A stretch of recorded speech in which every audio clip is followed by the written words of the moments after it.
Well, good evening, everybody. It's a pleasure to be back. George Morgan here at your service. It's PSGL, it's Wednesday night, it's Spain tonight as well. Lots on the table, lots of battling. The title contest is still alive and kicking. And Jack, it's only taken us 10 rounds. We're on the 11th. It's all to play for. Boromant goes on the inside and takes the lead on the final lap of the race. Now it's side by side between Boromant and Warner, but Boromant's got the inside. Here in this phenomenal race, Cameron Dowd looking to take P2 in his very first PSGL F1 PC race. Incredible to say the least. You see that Putin still lead. 1.5 seconds. DRS is the name.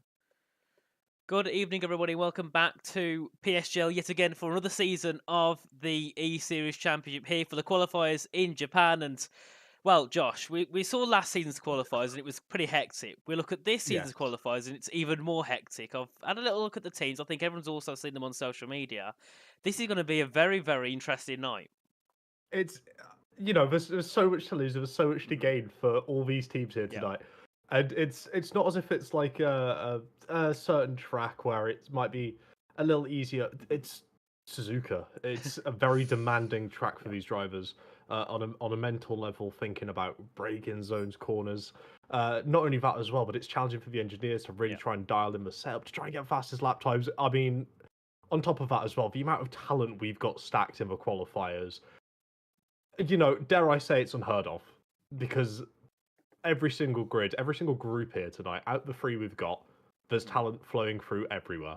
Indeed, there is. And we'll have a little look at the three groups. We'll give you a bit of a sneak peek. We're not going to go too in depth, but we'll give you a little look if you haven't already seen what teams we've got participating. So Group A is where we're going to get into very shortly. We've got ABS Racing Team, FER Esports, F7R Esports, Playing Ducks, Novus Racing and SRC. Well, I think there's probably three names in that group to me which stand out, which is probably MVR, Novus Racing, SRC and F7R. F7R we know used to be the old Talent Factory, then used to be PSR, then obviously had that rebrand.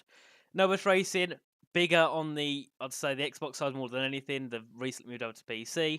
And then SRC, I'd probably say the biggest name in terms of, well, it's a Sim Racing Centre esports team. You know, they've got some big signings like of Duncan Hoffman, Shanaka Clary, Harsh Srogis, who obviously will hopefully be taking part in this event if they qualify through. So I think they're definitely a team to be watching out for tonight, Josh.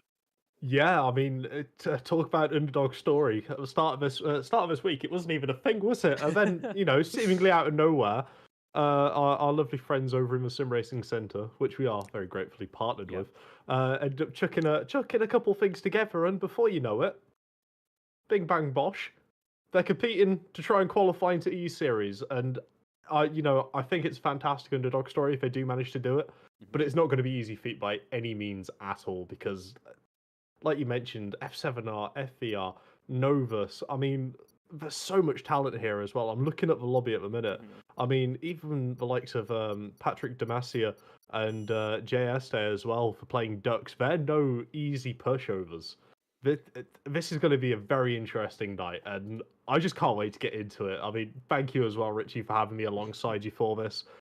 It's going to be a journey, and I can't wait to get going on it. It's easy. It's going to be very fun. We'll have a look at the other teams a little bit later on because we've run out of a little bit of time as we've actually got the session starting. We can see all the cars, well, getting ready to go out on track very shortly. So we'll talk through what drives the racing for what team. So FER, they got Tobias Koivunen and Elliot Noren. MVR, they've got Keelan Lutz and Nico Benz. SRC, they've got Duncan Hoffland and Richard Sprogis. ABS, they've got Lona Donovan and Nico Vianney. Plain Ducks have got JSC and Patrick Demeyer, and then finally F7R have got Nando Moreira and Tycho Hardy. Well, F7R themselves have had a bit of a talking point recently because obviously OP kind of just demolished itself within 2 days, and 5 or 6 of them have moved over to F7R. So now I expect them to be a lot more, I wouldn't say a lot more competitive, but I mean they've got a higher grid of competitive drivers now. They've got more people to use, haven't they? Yeah, I would say, it's a tough one to say, isn't it? I think their talent roster is more in depth now. Yeah. They've got so much more talent going further back in the lines. I wouldn't necessarily say they've, gone and outright got superstars from OP with all due respect to the drivers. But those drivers which they have got, which have come across from other teams such as OP, you think that a couple of those drivers, they are track specialists. It's all sort of coming together now as well. We've kind of had this silly season in the esport landscape, haven't we? With all these drivers jumping ship, moving around, new teams forming, old classical teams disbanding, rebranding. Everything's gone on, and it's going to be very, very interesting. I can confirm as well that Nico Benz does have a tag. It's just on Richie's side, the broadcaster side. For some reason, it's not giving him a tag. It's not very fair, is it? But Nico is, of course, racing for MVR as well here tonight. And you mentioned Xbox as well. Yeah. There's so much talent. It's ridiculous. I'm partially a little bit worried about maybe a potential Xbox takeover happening and running riot on the PC side. But I mean, I suppose we're just gonna have to wait and see what we're able to pull out of the bags here. Yeah, indeed. I think NVR, obviously I don't keep up too much of the console side, either Xbox or PS, but I know that they're a very competitive team, if not probably one of the best over on that side. Obviously, Keedon, we know, he's been around for a long, long time here in the scene. Nico Benz was a bit younger. I think he's only about 13, 14 years old, so he's, getting himself right up to the top of, what could be one of the biggest team events here, I think, on this game. And obviously, let us know in the chat, everyone, who you're here to support tonight. So obviously, in Group A, we've got FER, MVR, SRC, F7R, ABS, and Playing Ducks. I can see Jonas says, come on, SRC. TB's in there, support for Elliot. And Leroy Bray makes a point saying, ECUs won't be the same without SRT. And Leroy, I've got to say, I definitely do agree. Yeah, I mean, obviously some teams have, pulled out. It's very, very unfortunate. I mean, we're not going to be able to get streamlined this time either in the interviews afterwards. That's one of my favourite parts from last season. I mean, it's going to be a tough one. But these teams which are competing here as well tonight, they've certainly got the attitude and, let's say, the behaviour to be able to kind of fill into maybe a get slipstreamed role.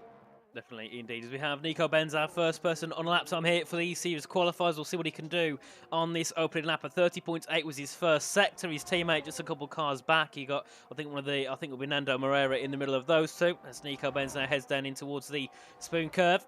Double left-hander apex. We'll see what he can do through there. You can see getting on the power nice early on the exits. He rides his way down now towards 130R. Very well, in some cars you have to complete lift. In these cars though, because of downforce, you can just turn left and go straight through without any force of the car whatsoever. A 109.498 for the split there for the first and second set to for Nico Benz as he heads down in towards the Casio Triangle. The final couple of corners you can see just hopping the curbs, getting back on the power.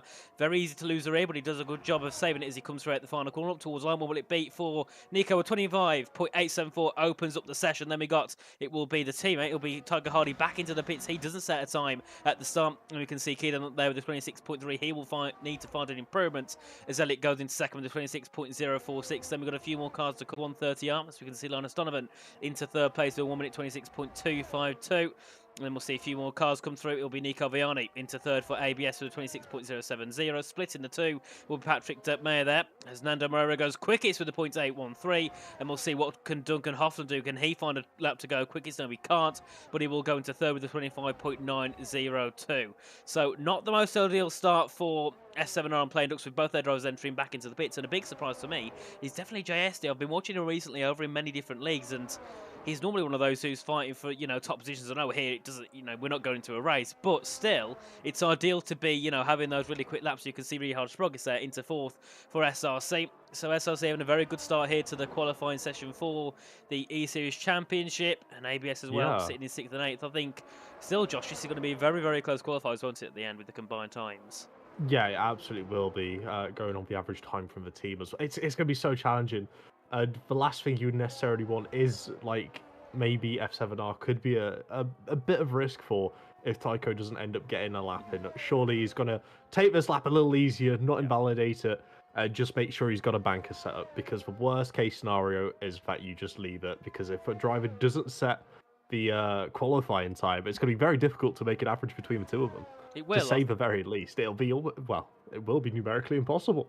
It will. And just to clarify on the chat to everyone, from what I have heard, Nico does have his tag in, it's just my Steam doesn't want to update it. So, no, he's got the tag in, so there's no penalties being applied. It just isn't showing up on my screen. But that's Steam. My Steam never updates properly. And it's probably because I haven't restarted it since this afternoon, so it hasn't recognised it.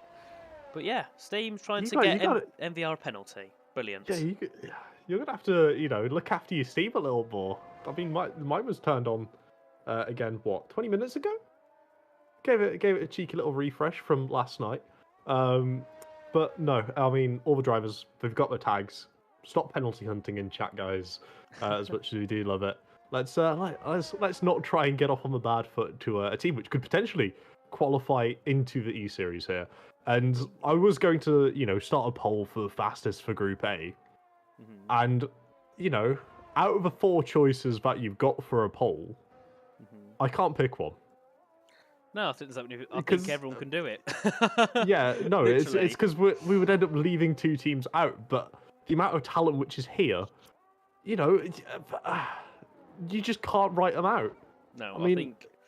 Well, yeah, but no, all it takes is one mistake from... You could have a team like SRC. Just say in the next couple of runs, everyone else finds themselves near the top and one of their drivers makes a mistake. That could be the difference between going through and not going through. So that's it. I think it's that close. You've got to be on the limit every single lap and push as hard as you can. I think, in some qualifyings, normally what you see in a typical race format, you'd be a little bit more cautious on those first runs. But here, I think with the fact of how much it relies on this qualifying session, you're going to be pushing every single lap as hard as you can. You can't afford to take a bit of a slower run to get used to it. You've got to be going for it, full guns, every single time. So this is where we'll see some of the drivers struggle more if they don't normally take that approach to a qualifying session. We can see so far, most people have got a decent lap time. I mean, I'm on board with JSC so far in the Playing Ducks car. He's currently on a lap now. His teammate of seen P7 with a 26.1.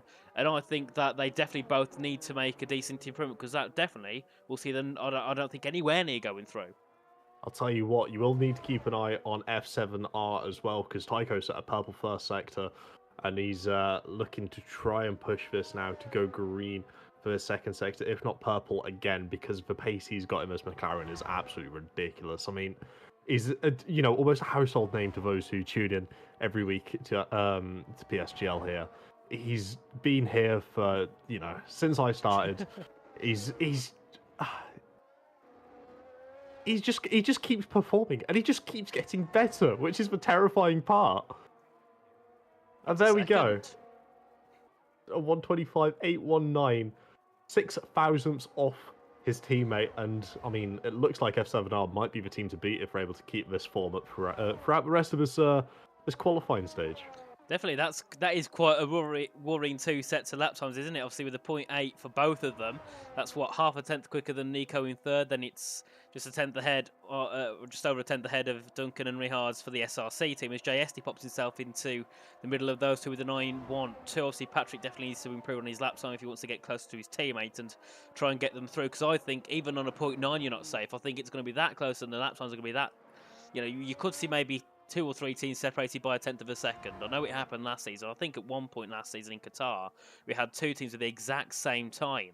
So you know, it can be very close. And the worst part is when you're a team and just say you get knocked out by like half a 10. That is more Yeah. destroying because you know for a fact you've got the pace to do it, but then you miss out on that whole opportunity for the season. So you got to go again. And I think one example of that, I think, was ET8 last season. I believe they missed out along with F7R by little amounts in season 1 and season 2. So it's time for them to get some redemption here in this qualifying to make them through for season 3. Obviously, we know that we haven't got lots of SRT.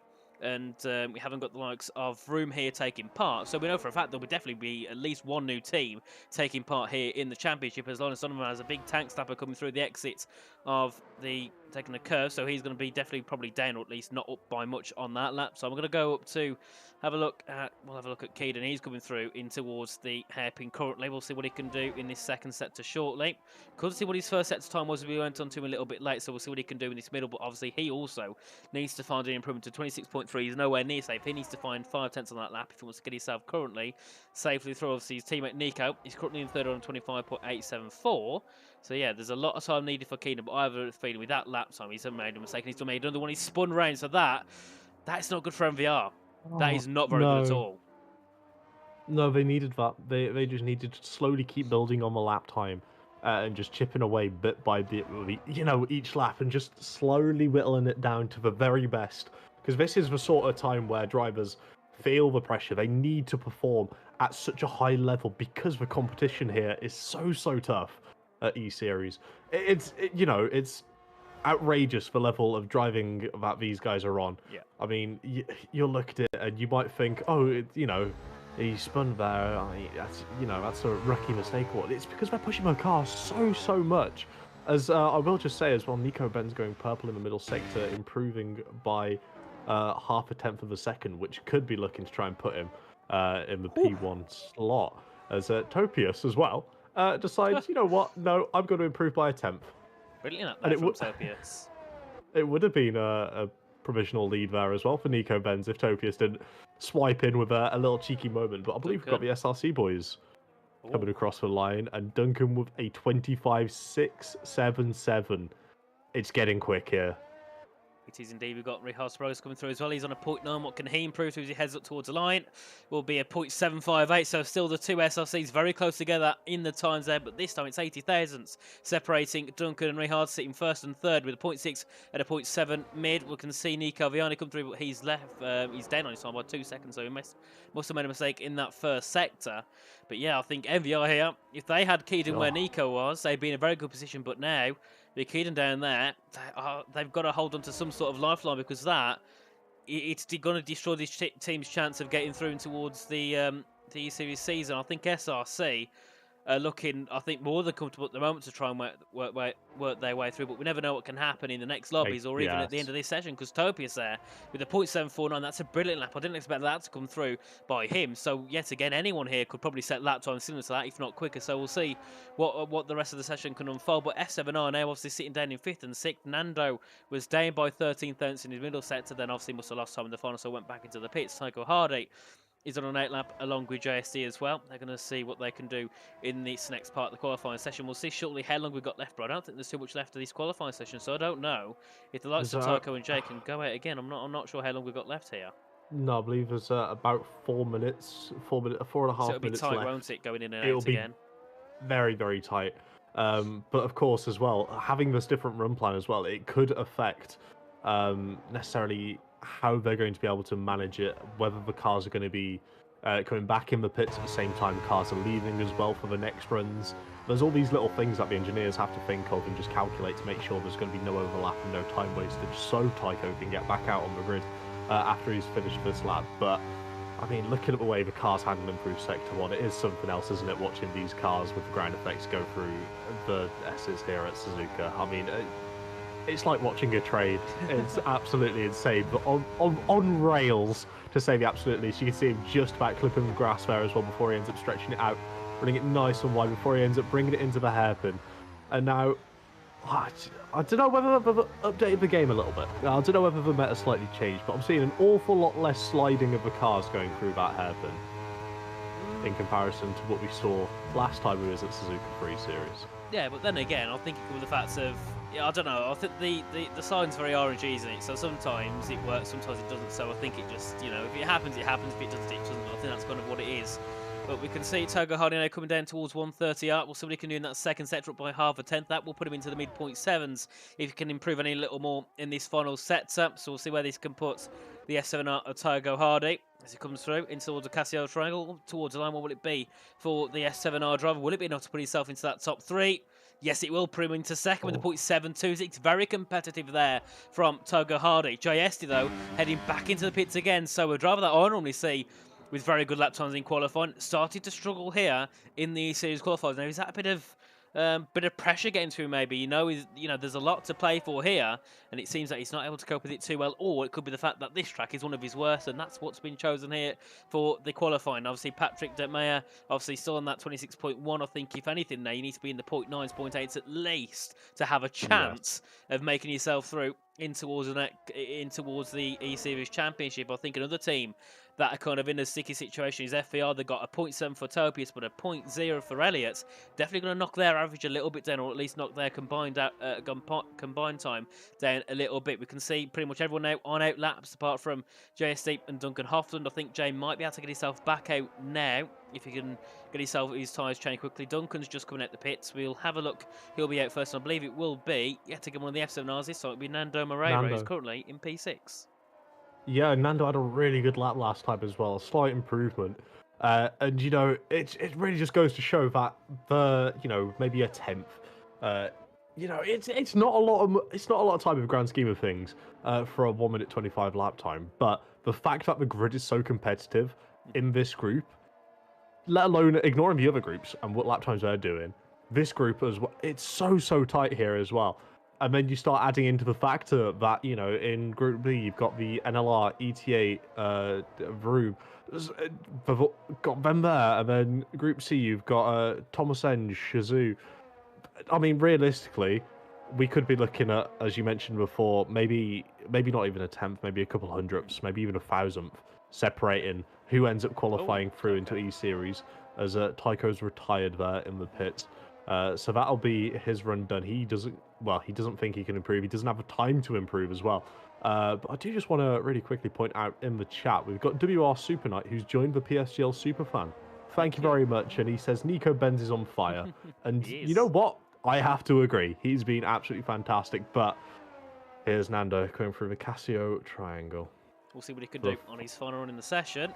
He's got a lot of pressure on him, hasn't he, Josh? He does. You can tell it's building.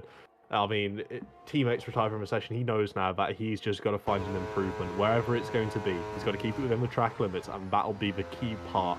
It's all good going quick, but if you overstep the bounds of this circuit by a millimeter, the track warning, it'll get you, invalidate your lap time, and you won't be able to improve any further. And then, you know, that opens an opportunity for FVR, NVR, SRC.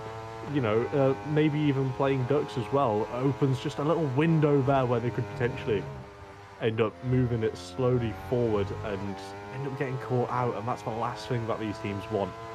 Indeed, but we could see Nando is up by 3/4 of a tenth of a second there in that first set, so a decent start to Nando's lap. He's coming through now, down towards Spoon Curve shortly. We'll see what he can do in this middle set, but he needs to make sure he's still keeping the pressure on this lap. He's got to make sure he doesn't let off at all. He's got to keep pushing the whole way through. He comes through towards the double left-handers at the Spoon Curve on the exit. Back on the power, tries not to run wide, does a perfect job.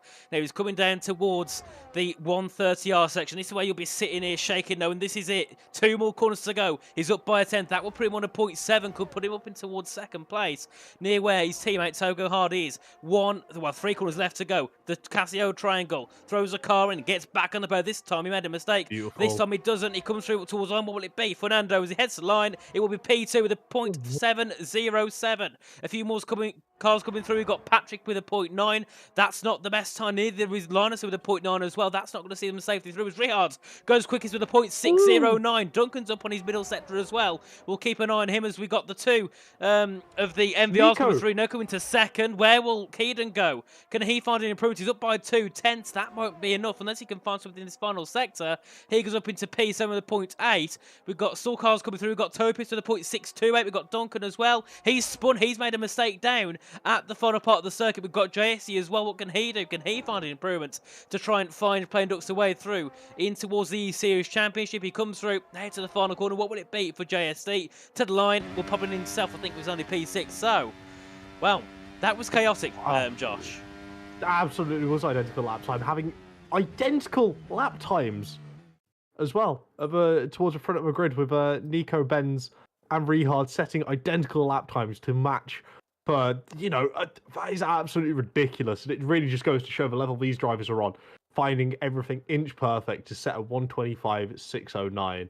Now, I'm not the greatest at maths, but I will be doing my best to find out the average for you while we end up getting the next lobby set up. But I think it's fair to say SRC are the team to beat so far. Definitely, we could see SRC there was first and fourth in 0.6s for both of them. MVR with a 0.6 and a 0.8. FVR had a 0.6 and a 0.0. That's not too good for them. F7R with a 0.7 and a 0.7. That could still see them through possibly. And we have Playing Ducks with a 0.8 and a 0.9. And then obviously ABS there with a 0.9 and a 0.0. That is definitely a big shame for that team there. Obviously, Linus and Nico just couldn't find those key improvements they needed towards the end of the session. But we never know. We'll see what happens. But I don't think that will see them through at all in towards the series. But yes, Josh, as you said, SRC are definitely the team to beat. And well, shortly we'll see our Group B lobby come through. So should we have a look at what teams are taking part there?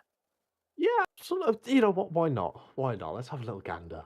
When it pops through, we should see it on our screen shortly. We can see it's Precision Racing, NLR Esports, Deluxe Esports Team, ETA Esports, Noxus Esports, and Vroom. Well, for me, don't know about you, Josh, but this is a bit more of an unknown. I've not really heard much of Precision. I think they're quite new, to be honest.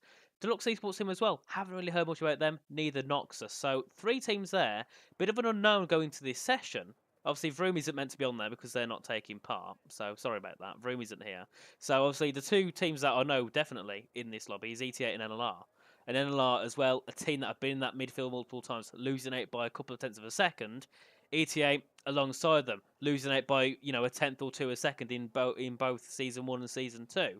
So those teams also looking for redemption to get themselves a seat in this championship, or I should say a spot on the grid in this championship. And honestly, Josh, I think we could see some surprise names going out because you look at some of the drives they got and it's so close. Yeah, it's ridiculous, isn't it? I mean, you might as well just record me saying the talent on this grid is stacked because at this point, I'm just going to be saying it over and over again. But there's so many different talented drivers here as well, which I mean, all of them deserve at least a chance to try and compete in E-Series because end of the day, they're ridiculous. Deluxe as well. They're going to be interesting. I mean, looking at what SRC's been able to do, there's a chance, right? SRC topped Group A. They were the team to beat, and they had F7R, FVR in there with them, as well as AB. Really taking the challenge on and pushing it forward. I wonder what some of these other drivers are going to be able to do, which may not be as fluid with the PC side. So I don't know. I feel like it's going to be certainly something to keep an eye on over the course of this qualifying session. It will be indeed. We're going to try and get ourselves in the new session. Just going to add the required person on Steam, and then we can get our way in shortly. Obviously, looking at the drivers they've got in the lineups, unless anything's changed, the lineups I have are for Precision Racing. They have Victor Smith and Paolo Afonso. NLR, I've got Gabriel Quintino and Kieran Humphreys. Deluxe Esports team, I've got Abel TR and DLX_Antonio. ETA, I've got Leo Lund and Daniel Parodi. And then finally, Noxus Esports have got Gabriel Pinto and Gustavo Allen. So yet again, some names there, very unknown to me. So I'm very keen to see and very interested to see what they can do going in towards this session. I've added the person on Steam, so hopefully we can get our way in Fingers crossed. very shortly. And then we can see what this session can give us. You gotta love it, don't you? You gotta love these features. There we go. Well, I can tell you, NRT got 2 Brazilian drivers, and NLR have the 1 Brazilian driver so far in the lobby as well. So, connection might be a bit of a fun issue, but we'll cross that bridge when it comes to it. Currently calculating the averages between them. Currently on FVR. I mean, well, don't say what it is, but just say how close the teams are. Let's say we might be looking within about 3 temps at a maximum Between all of them? between all of them. Whew, that is close. Might not seem like Yeah. it, but it definitely is. Yes, it's close. I'm just glad I'm not a steward. I'm glad I don't have to, go out of the way and tell a person they've, missed out by such a minute amount. Because, to be quite honest with you, I'd be absolutely fuming. See, I think I'd like that job. I don't know why, but I think I'd like that job saying, sorry, no, you're out. Sounds bad, but I would enjoy it. You're evil, man. You're so evil. But then again, that's what makes me a perfect commentator for this qualifiers. Because it means I'm not going to be sad when I see a team not go through. I'll just be like, it's unfortunate. Next time. I know some people get very personal about it, very sad. But you gotta keep some impartialness about it. I mean, I get sad because all these drivers are, they're all so talented. They all deserve a spot on the grid, but unfortunately, only 10 teams are able to necessarily find a spot out. Connor's been very nice. I made us a spreadsheet. Very nice, Connor. We'll see if has he got on there the time. So, Jesus. First, well, there's 2 teams separated by half a tenth. Then the whole grid separated by 5/10 so far. We're not going to say who, but yeah, it's close. It's very, very close. See, now that just puts my little notepad to shame. They've done an Excel spreadsheet, guys. They've absolutely just moved me off royally. He wasn't here last season, and this is the exact same one. He's just had the name changed. Oh, that's all right then. No worries then. No so worries. You should have done a bit of investigation first, Josh. But we'll move ourselves back over to the intermission screen shortly, while we wait for everyone to get into the lobby. We've got 8 drivers in, and I believe that is just meaning there's a couple of teams left to join Group B. So yeah, we've got 1 team left to get in, and then we'll see what the drivers can do tonight. I'll tell you what as well. Yorit has been very generous in the chat, gifting a lovely little sponsor to Ryan for the PSGL Super Chat. And that's not the only way he's been generous. Obviously, new partnership here at PSGL. I've had a great pleasure of working with him for the social leagues. And I've been given a lovely little bob. It's their little mascot over at Sim Racing Centre. And I discovered the name for the reason why it's called a bob. It's because that's the designated driver for when you go out drinking. That's called a bob. Yes, it's a bob. I might get myself a bob. Yeah, absolutely. I would highly recommend. Very very comforting, and I tried it out a little bit earlier as well.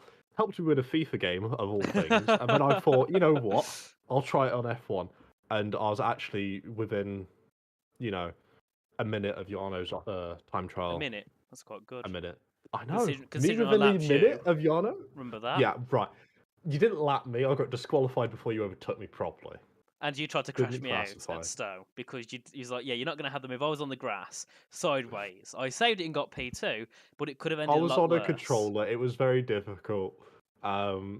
Yeah, it was challenge. It was a challenging event. Well, tell that to Louis Welch because he's one of the best in the world and he's on the controller. So yeah, well, I'm sure Louis not Louis Welch. I'm Josh. Indeed. And well, speaking of SRC and speaking as our sponsor, I think it's a perfect time to have a little word from them over on our advert. I completely agree.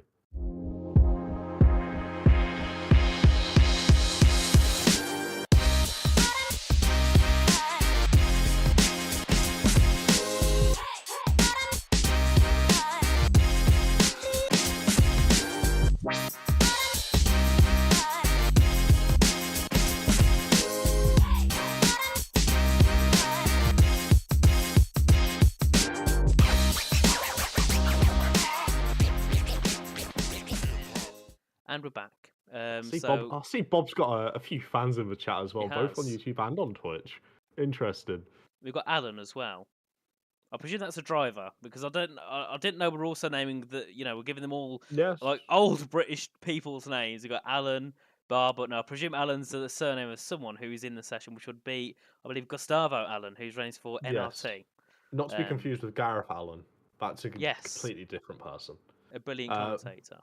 Absolutely. Who also has the most annoying thing that you have as well, which is the fact your camera moves. I am so sorry. It's the most annoying thing in existence, really, and I really can't sorry. stand it. And I apologise completely for it, and I really hope it's not moving at the minute. But at the same time, it helps keep me centered. Otherwise, I end up just fidgeting around, and it's, you'll lose point. track of me.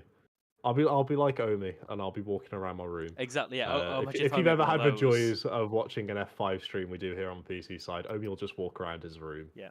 He needs a camera tracker. I'm telling Honestly, if I could do the amount of walking he does on stream, I would not be the weight that I am right now. Let's just put it that way. He does a lot of walking, and not just on those streams. I've seen him when he does the 24-hour race over on Josh's channel, Josh Motorsport channel, and he's literally for the whole time he's there. Sometimes he can be there 3 or 4 hours, constantly walking around. He just does not stop moving, which is something I struggle with heavily because I don't move if I don't need to. He just keeps having a wonder. But we do have We've quite a got one more few team still, people, aren't we? Yeah. Which would be. Wait, no, we're not. 1, 2, 3. Oh no, I thought we're just waiting to start, aren't we? Are we? I don't know. 1, 2, 3, 4. Josh, Josh. There's only 4. Deluxe. Deluxe Esports team. If you're about, please try and get in as soon as possible so we can actually begin this session. Hello, Max. Hello, Please. Louis. Hello, Frankie. Diogo. Hello, everyone. Welcome in. And also on Oh. Twitch. Hello to everyone as well. Obviously, recently on Twitch, and I'd say it's gone very, very well for these first streams. Obviously, I'll tell you what. Rehard seems to be quite happy. he messaged me just. PogChamp emote there. He messaged me and he was very happy. Very happy. I'm not going to pronounce the very one word happy. he says, but let's involve it something, in capitals. Just put it that way. Bob. He was very happy. Bob. Well, Excited to see Bob on we the could stream. say Bob. Hello, Heatwave. But tell you what, it was very interesting. Was able to catch up with Rehard yesterday after the F3 Championship, and he was very, very excited. Yes. And I feel like it's because he's had this up his sleeve. I feel like he's had the confidence that qualifying into E Series is certainly on the table for that team. And I mean, looking at the way it looks now, they're the team to beat. Oh, definitely, yeah. I think it's going to be quite close at the end, though. I think it's going to be close, but there's a team to beat. Who do you reckon out of Group B is going to be able to pull off the biggest challenge here to try and get into that and try and topple SRC's time? Got to go with ETA, Leo Lunda, Daniel Prodode. I don't know much about Daniel, but I know he's quite quick. But Leo, I've seen him a lot. He's a very quick driver, so I know Leo's definitely going to be one of the quickest in the session. So yeah, I think I'm going to go with ETA. I think they'll have a very good chance. Gabriel and Kieran as well. They're still quite strong, but I don't see them too often, so it's hard for me to make a judgment. And then obviously with the other 4, Victor, Paulo, Gustavo, and Gabriel Pinto, I don't see them much either, so I can't really make much of an assumption. So even though I'm saying Leo's going to be looking to be quickest, doesn't mean that at all, because there's still many unknown drivers in my eyes here that could still launch a challenge. And I can see in the chat, and they're asking me to do hello in my Brummie accent, which I'm not going to do because I'm not going to make myself look like a fool on stream. What if I told the people in chat we grew up about half an hour away from each other? Yeah, and when I first saw you on Twitter, and I saw the location, I was like, "That's not true. No way." So I spoke to you. Oh yeah, I'm from there. I was like, "Oh, okay." Yeah. Even though we have the completely different accents are completely different. You do not sound like you're from the West Midlands. You sound like you're from like some posh area. Whereas me, you can right, tell I'm from the Royal Fens of Birmingham. I've just got called a Tory on a live stream. I'm not happy. Well, I never said Tory, did I? I just said from a rich part. Yeah, not all rich people are Tories, Josh. You can't be saying stuff like that. Stereotyping political views. Just most of them, of course. And the question is, where is Deluxe Esports team? 7:30 is the time, not 10:30. Well, I do have a bit of insight from the Big C at PSGL. If they're not in by 7:40, we're starting. Okay. They've got 3 minutes to join this lobby. And just get the countdown clock on. Tell you what, should we just get a game of countdown going at the same time? Beautiful, brilliant. I'm not very good at that. I know you've been, adventuring into the world of darts. Have you ever considered a countdown clock and using it for darts? No, because there's not proper numbers, is there? I can't remember. I don't know what a countdown clock actually looks like. I just know it's a big white circle with blue lines. There's no numbers, exactly. So then you get so you can just score yourself 20 every time, as long as you hit it. Yeah, you get 60 every dart. And then if you hit the thing that's going round, you get 50. It's a bullseye, which is just a long line that goes round in a circle over a minute. And if you hit the small hour hand as well, double points, easy work. That's fair. But then again, I'm not very good at darts, so I'll probably end up missing the board. I'm very bad at darts. Well, and there's it's many a people here that clock, would so you know. don't need to hit the board. You need to hit the clock.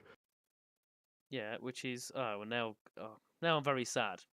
Speaking of darts, I'll just have a look at the score, and unfortunately, Peter Oh. Wright lost 6-2. I'm very sad, genuinely. Oh. Not Do you a want me good to, time. do you want me to play the smallest violin for you? Yes. I know many people don't care, but I do heavily. I'm a very big Peter Wright fan, so it's quite sad to see him lose to a random Dutch guy. A random Dutch guy's, smashed it. I'll tell you, Max is asking us to put some music on. I've not got any music. Unless you want this music on. I'll tell you what. I heard somewhere you've got a brilliant set of lungs for singing. I can't quite remember where I saw Yeah, was it you that forced you to do it? that. Maybe. Yeah, and that's not going to happen here. I can tell you that for a fact. It's not happening on this stream. I am not singing a single word at all. That's not going to happen. Okay. We'll save it for finale. Yeah. No, Yes. Frankie, no, Max, I'm not singing. Hey, look who's arrived on time. One of the DLXs. Well, unfortunately, DLX, DLX Esports team, you need 2 drivers to compete. Yes. Because one of them is not going to give you a time to be compared. So hopefully the second one can arrive shortly. And Yes, we can get Deluxe underway.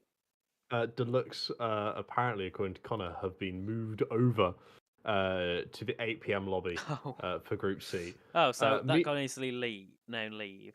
Meanwhile, I've received a fair few messages here from a certain Jorrit Jan van Geffen, obviously CEO of SRC, saying in all capitals, "Let's go!" I think he's quite happy with the result, and he's very happy to see a Bob. He's also used slightly fruitful language as well, which I'm all for it. But once again, it's a specialty. I'm sure over in SRC land, you could try and get them some fruit to eat on stream, similar to what I did the one time. Eat a fruit on stream. Yes, I decided to eat a banana. I was really hungry. Well, Yes. I remember before I went onto a live stream when I was eating meatballs and spaghetti on there. Oh. I just didn't put my camera on at the time. The excuse Can we was have a I can't mukbang? put it on. E-series could do. mukbang. You know what? Final round, let's do it. We'll just bring a whole load of food. Will Gibson, you can join along as well. We know you'll be interested in that one. Joke, clarify that's a joke. Vile, disgusting, cancel Richie. Absolutely horrible. But we do have drivers coming out of the pit lane now. And they're looking to already get cracking here. We have. They We've got don't the want to Aston wait around Martins, the Alpines, that'll be PR and ETA. And well, Victor Smith, we know who he is. Everyone knows who he is. He's a very controversial man in the world of esports. He's the one behind the F1 Community News Twitter account. So he's liked by many, he's disliked by many, he's hated by many as well. So we'll see if, we'll see if he's able to ego anyone today. Because I'm sure if he does, he'll be very proud to put that on Twitter. So we'll see what he can do. Yeah, he's been very vocal about drivers and, who's necessarily doing what in the community and what he deems right and wrong. In a certain car that he's in as well. Yeah, exactly. I mean, to take that as a great example, I remember when we were having a conversation the other week about, Lillian and accusations and whatnot, and I brought up... driver. I don't think he's cheating. I think for anyone to say I think it's absurd. Yeah, I brought up the fact that, Luke Smith got accused. Thomas and he was Ronhart completely got accused. I know we don't want to bring it up, but we've got to. I think it's unfair the way drivers are getting treated. Yeah, exactly. I mean, until it's proven otherwise, a part of you has to assume that whatever drivers do are legit. Yes. We're commentators. We don't know the ins and outs, do we? We've got to remember that bit. That is a good point. But I'm just saying, unless the car starts flying and flapping its wings, I've got to give drivers benefits of the doubt. Yes. And give them a little bit of leeway. But isn't it interesting that we had SRC at the back of the field last run, and they ended up setting the best times, and now we've got NLR at the back. So I'm interested to sort of see how much that's going to be able to really try and work it. See, if that was me, I'd be under more pressure because you see all the times coming through. You're like, oh no, I've got to be at a 0.8, for example. Because when you said it first, you just sent the banker. Leo Lund is going to be set, well, his teammates. So Daniel Parodi will be set the first lap along with Leo behind, and then the two from Precision Racing. So they've got the bankers. They could just kind of set the field to what they should be looking to set. Because I know these two are probably the quickest team, I'd say, combined. Is ETA. They've been around for a while. Everyone knows ETA. If you're new to the community, you know they are. If you've been here 3 years, you know exactly who they are. They've been around a very long time. Obviously, I was here end of 2021.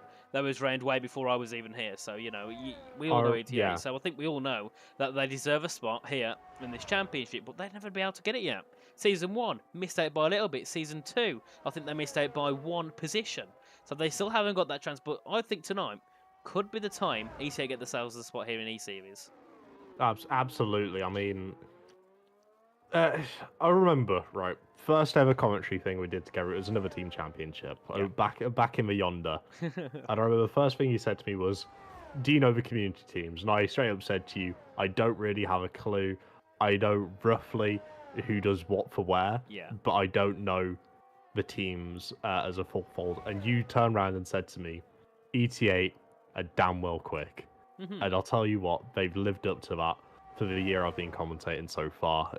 Out my career, they've always just been thereabouts. We've always had, you know, representation in the PSGL leagues I've covered. They've always had a driver which has the potential to really start challenging it. As we start off the session with a 126 flat. We'll see what Leo can do. 126.1, so not the ISO deal that time. Victor Smith, what does he do? At 126.5, that is definitely quite far off. He needs to improve on that for definite. We've got Pelo Afonso coming through as well. In towards the final few corners, we'll see what he can set for Precision Racing here. The first part of the Group B qualifying, he'll go into 40 to 26.7. That's quite far off. They'll need to find improvements. We've got the two NRTs coming through. Gustavo, 27 flats. What about Gabriel? Where will he go to? It'll be a 26.8. Then we've got the NLRs. We've got Gabriel Quintino first. He goes up into second with a 0.1. What about Kieran Humphries? Coming through as well. We'll see what he can do. Recently leaving OP to join NLR. What can he set on the board? It will be P3 with a 0.145. So very close so far between ETA and NLR. And also very close so far between PR and NRT. Yeah, it's, you know, almost matching lap times to what they was doing at the start of the session in Group A. Yeah. So that would, you know, lead me to believe that potentially we're going to see these lap times drastically fall away and start getting into the mid-25s, 25.6s again. But so far, track evolution is going to be playing a big part in this. But I think definitely those fifth down need to find improvements. So 0.5s, you know, it's a second, well, 8/10 of what you need to probably get through. So they need to find some big improvements. So obviously, Gustavo and Gabriel need to find even more. They need to find over a second each. So a lot of, you know, they need to go back to the pits and be like, right, what's going wrong? What did we mess up on that lap? And how do we fix it? That's what they're going to work on now. They, you know, they can't just keep going out and out and out because they're not going to learn anything. They need to know what they did wrong and be like, oh, so maybe turn 11 we messed up, we lost 2/10. Right. Next lap, do this into turn 11. Next lap, do that out of turn 11. They need to figure out what the issue is because that is considerably far off. They need to find improvements. 100%. But I will say, painting a little bit of a more silver lining to the lap times. Yeah. Everyone's got one. They have. That's a good thing. At the start of the first session, 3 people was left without one. So at least we got all valid outs coming through. As I can see Lucas says, I believe he's part of PR, Precision Racing. He says that they messed up both of the laps. So if that's true, they can definitely find time, and I think they've got a lot of time to find.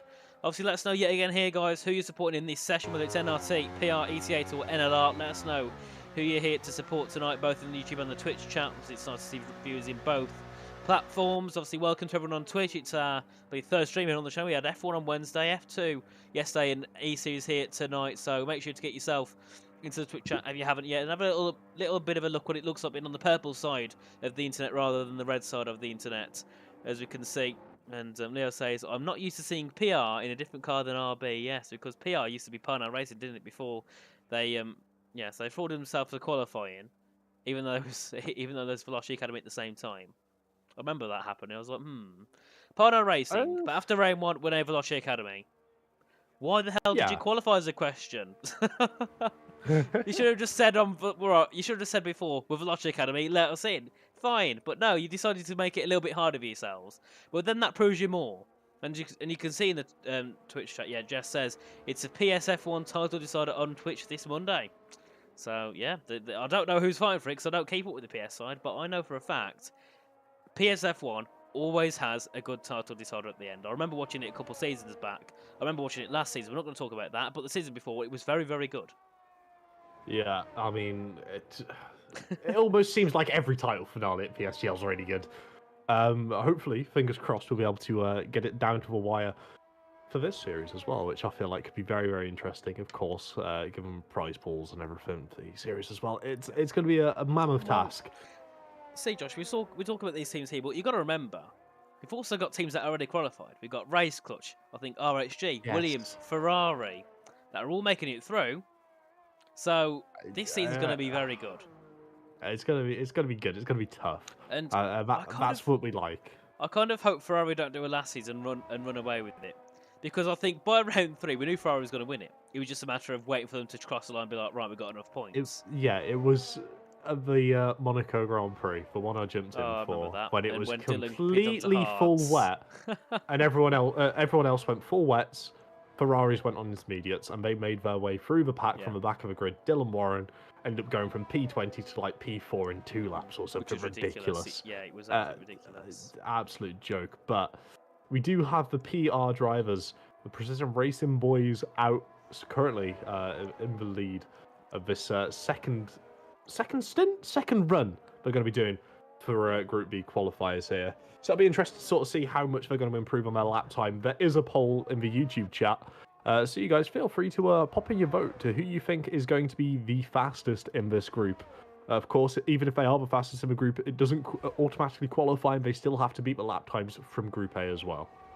Indeed, we can see now Palo coming through in towards the first part of this circuit, in towards turns 2 and 3 now. The long, twisty SE section, which I think is a lot nicer on this game than it was, I think it was on 2021, where the curves were literally just big boulders on the track. Now, they're a lot more flat. You can actually drive on the curves, which is a lot nicer. So that makes this first sector a lot more comfortable to drive. And I think this is one of the tracks where drivers actually love it. I've heard a lot of drivers talk good about this track, and I also think this track is brilliant. As Palo there, up by 10.5 in the first sector, comes up as purple on our screens. We'll see if that is a relative purple sector to the fastest time on the circuit. As you can see, he's just coming through towards turn 11 on the exit, getting back on the power as he comes down towards turn 12, a long right-hand jump before you go back up a little bit of a crest, up towards the 2 left-handers at Spoon Curve.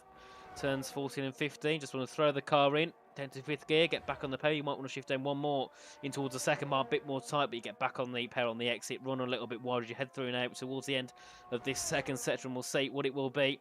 In that split for Palo, is it an improvement? It's up by half a second. That's currently going to put him on a 26.2. So he's going to catch up to those in the top 4. But he needs to find something in this final sector to get himself any higher than P4 in this session so far. Coming through, head to the final corner up towards the line. What will it be for Palo? Will it be enough for top 4? It will be P5 with a 0.251 Victor back into the pits. Then we've got the 2 NRTs coming through along with the 2 ETS. We've got Leo Lund first. We'll see what he can do. Going to he probably sell to the top as he heads to the line. He will go to a 0.9. What about Daniel Peroda? He's made a mistake. He's invalidated in the final part of the circuit. That's his session. Or sorry, no, that lap done. As you can see, the 2 NLRs coming through. Kieran Humphries up by a 10th. Gabriel was up by 2 in the first set. So Gabriel's done a very good lap time along with Kieran as they head in towards the final sector. We'll see what Kieran can do as he comes through at the final corner up towards the line. He has a bit of a slide. That's going to lose him time. Is it an improvement? However, it will not be. He's down by 8 thousandths. Gabriel's up by 3.5 tenths according to my screen. What will he go to? It will be 0.800. Puts him to the top there by a tenth and a half nearly to Leo Lund. Brilliant lap time there from NLR. And well, maybe they've got a chance here this season to make it through. Yeah, they've just got to keep hammering away at these lap times. They've still got to find improvements. Just a little improvement. Just keep pushing and slowly keep increasing the lap times. Just making sure it's all about the marginal gains. It's about hitting the apexes right. Just balancing it on the curve as well. Making sure they don't run too wide. They don't get too much grass on the tyres. Keeping the marbles off the tyres. Making sure they've got the clean air on the track as well. So many small things affect the lap time around Suzuka. It's honestly ridiculous. I mean, you might think a car slightly in front could give you a potential bit of a tow, but it's not necessarily, that beneficial, especially going through the S's and the rest of Sector 1. Yes, you will gain in that final sector if you're able to keep within it, but it could just throw your confidence just a little bit off. It could affect your braking by the minute amount of, half a tenth 5 thousandths, whatever it be. And all that just adds together to the lap time, and it could really, really cause a few problems for those who are slightly further in the pack if they're going to come out again in another organised run with all the drivers going out at the same time. Different to what we saw in Group A as well, where they tried to split it a little bit. Yeah, definitely. I think, this session, it seems like it has been a little bit different in terms of the way the drivers have run it. But then again, it's down to, the team sometimes, you see the fact of it's normally not down to the driver, it's down to the team. You see, if one driver goes out, his teammate follows. If his teammate stays in, he stays in normally. That's how it works. So, I've seen a normal championship where you've got 20 drivers who are pretty much fighting for a position each. They're all over the place because they're all going out at different times, whereas here, it's more... it's more kind of simulated, isn't it? They know when they're going to go out. They have plans before. Right, we're going to go out this time, that time, that time. Just say we're going to go. Say we go out maybe half a minute earlier or half a minute later, stuff like that. So it's more, controlled. Whereas in the normal championship, it's just all guns for blazing. We'll see what happens. We'll all go out at the same time. And for many drivers, it doesn't work. Whereas here, there's less drivers as well. So it means you're not going to be caught up in dirty air, not going to be caught up in traffic by others, because you can just get on with your lap. You can see what Victor's doing now. He's on a lap, just coming through in towards the first part of the sector. And I've got to say, looking at these F1 cars through this first sector, it is absolutely a brilliant sight. I don't know what it is about this track, but it is one of the most, in my eyes, aesthetically beautiful tracks on the F1 calendar. Yeah, I mean, it's just stunning. And watching these cars, although they're big, they're bulky, they're wide, they're long, there's still something majestic about watching them go. It's like a roller coaster, isn't it? You can really just watch it all day long, as Victor ends up having a little slide there, but he's able to correct it. Still would have cost him a little bit of time, but he's going to be looking to keep this improvement going. With 3 minutes and 55 left of this session as well, he might be calling it very, very fine to get out for a last lap run after this, after he's finished here. I think it depends, doesn't it, if he improves. If he doesn't find much of an improvement, surely he just go back into pits and go again. Yeah, 100%. I mean, that's surely got to be the way he's thinking at this moment in time, because a 1:26.5. I mean, the slowest lap time from Group A was a 26 flat, so he's seriously got to find some time to improve if he wants any chance. Surely, dive it back in the pits. He's got to. If he doesn't, he's made a big mistake, so we'll see what Victor does. You can see he's pretty much slowing down. He knows that lap is not it, but he's still on that 26.5, so it's still quite far from what it needs to be, and he enters back into pits. Done under, so a bit of an aid to the track, didn't find anything whatsoever. He's 3 tenths down that middle sector. So now we'll see. Drivers hopefully start to head back out. We can see the moment we got Pedro Afonso on a lap time and Max Wiesel.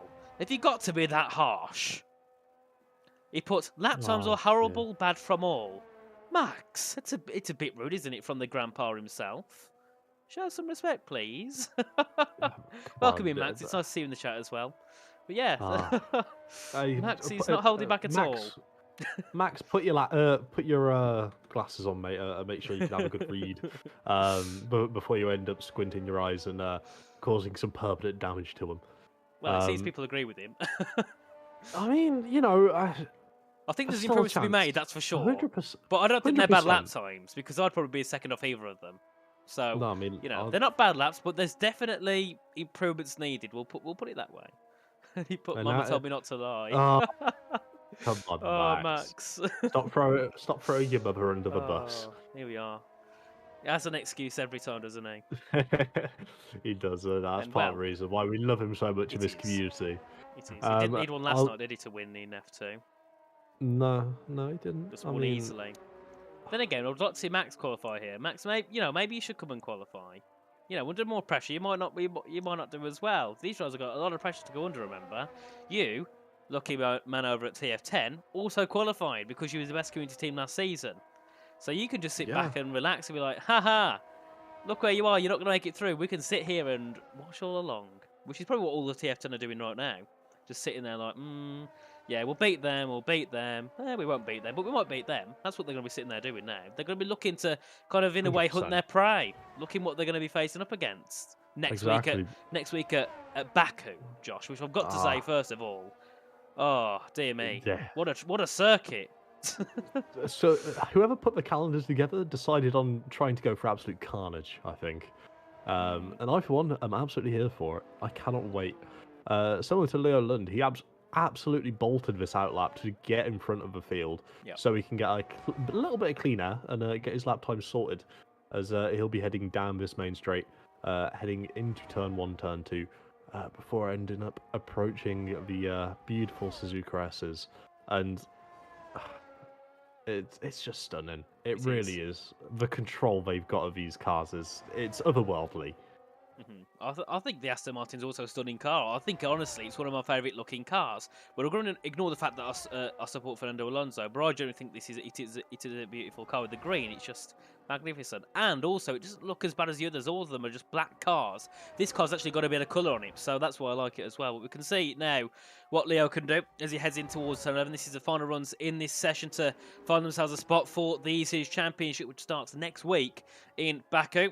And obviously we saw earlier on with the top four being within 4/10 of a second in Group A. We'll see what Group B can do. As you can see now, everyone has crossed the line to begin their final runs. We've got the two NRTs at the back. We've got the two ETH running near the front of the field as they come through, down towards the final couple of corners. We can watch Leo Lund now.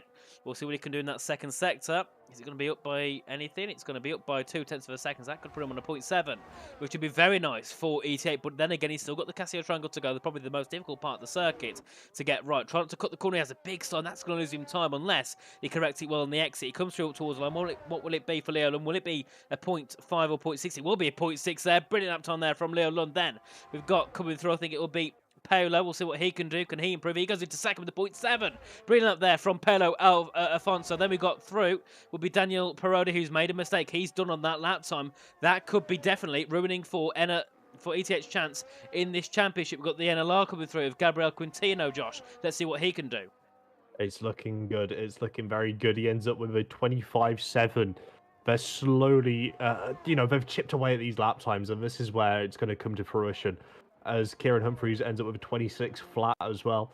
That might be looking a little rough, but we've got Pinto finishing up this lap here. You can see him handling the Casio Triangle. He's got to pull something out the back here. He's got to get a massive improvement, but he decides to call it into the pits. So there we are. Leo Lund, fastest of the session with a 0.694. That is a very competitive time, but his teammate on a 0.0, that's definitely going to harm them, I think. Is that going to be safe enough to get through? I personally don't think so. I think Leo's time can save them over, but I think that 0.0 completely knocks any chance of the Parker than getting through. As you can see, look how close it's between the top three though there, Josh. Yeah, it's stupidly close. I mean, you look at that and then you think about the lap times we saw last session as well. It's looking very, very tight. Obviously, we're going to get some people run numbers in the background. Might have Connor himself running the numbers, so he can sort I'm just logged onto the spreadsheet. I will say it is looking very, very tight for the four teams which are going to be able to qualify through. It is. Whoa, it's going to be close. It is going to be close. It's going to be very, very tough as well. But of course, all these drivers are so immensely talented, whether they've qualified or not. They're far, far better than me or you. There's a reason we're in the qualifying booth. Well, a lot more better than me. Miles better than you. Oh, well, okay, right. Because we still bring up Silverstone every single time. You tried to crash me because you knew you was slow enough, and you also got disqualified for not changing your tyres. I finished second in that race. I was trying to do a Schumacher, right? I was recreating a hero. What by? Well, it's not 1997, Josh, or whatever year he crashed. Was it Villeneuve he crashed?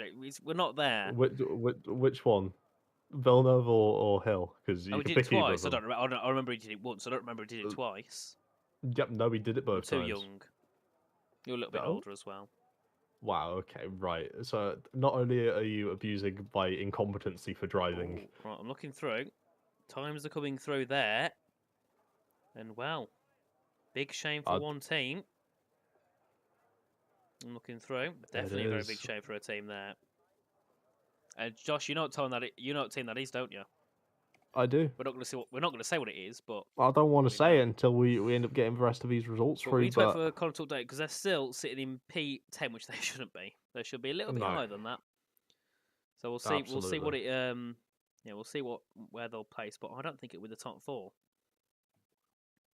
So yeah, I think at the moment 3 out of my 4 guesses. I spoke to, I think it was Jess earlier on in my stream. I said to Jess what I think the top 4 will be, and currently 3 of them are in the top 4. So I've got to say, for every team that gets through, it is purely down to me. I mean, I don't know about that one. I feel like it's more of a fact that perhaps you didn't predict the teams to get through. They lacked a little bit of confidence. Perhaps it's your fault they're not qualifying. Could be. I'm putting it But on you. I've got to It's all on say, you. the quickest team in Group B, sorry, is what? The fifth slowest out of them all? I mean, at that point, you might as well say it, mate. No, because there was two very close, wasn't they? Look at between those two. Look how close they are. It's very minimal. They are very, very close. So now it's time for the third lobby, the final of them all for the qualifying. It's going to be, well, not Outplayed Racing. They've unfortunately, I think, disbanded over the past couple of hours. Pretty much their team got blew up in 2 days. So the teams taking part are WR Esports, TES, obviously Thomas Sim Racing, TTM, and Team Shazoo. Now, yet again, one team that stands out, that being TES.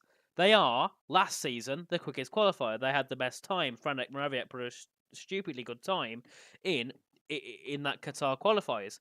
Here again, do I expect them to do the same? Yes, but there's one big disadvantage that team have. And that is, in the season, they can't keep up with it.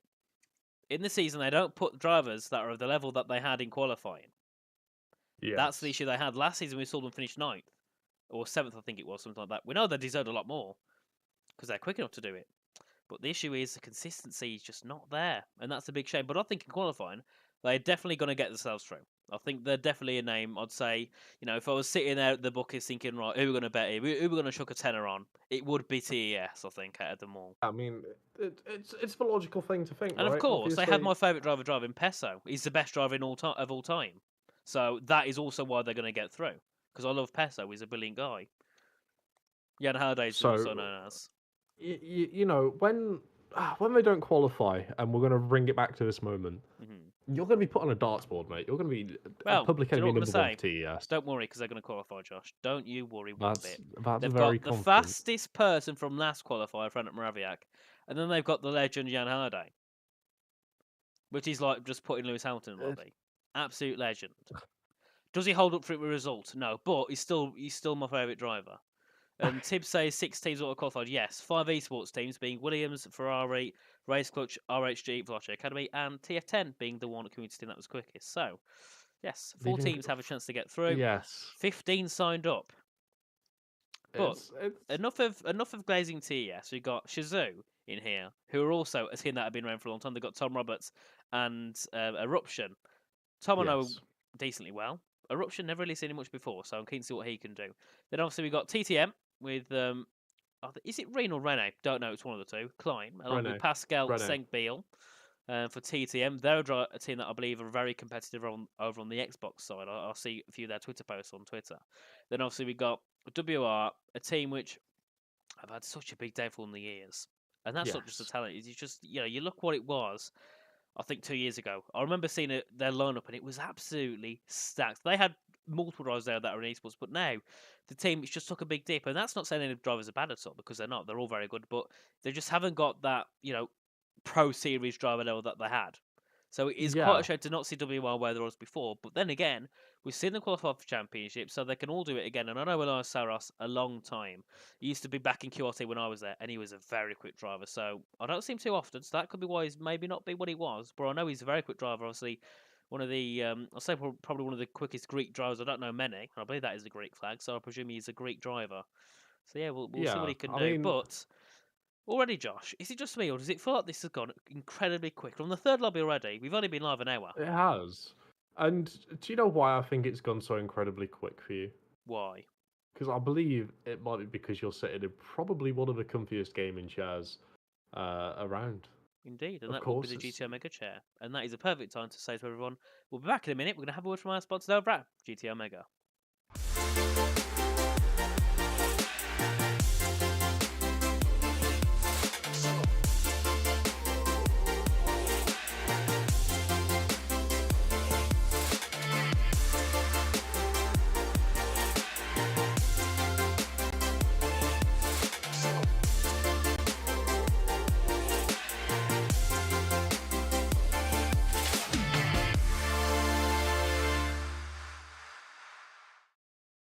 And we are back on the wrong screen. There we are, back on the right screen, everyone. Welcome back, Trackside 4. the final qualifying session of the evening. And well, we've also got Deluxe Esports in here as well, because obviously they missed out in the second one due to not arriving in time. Silly Deluxe Racing Team. But they're here now. Deluxe Esports, sorry. They're here now, and we'll see what they can do. That's what matters.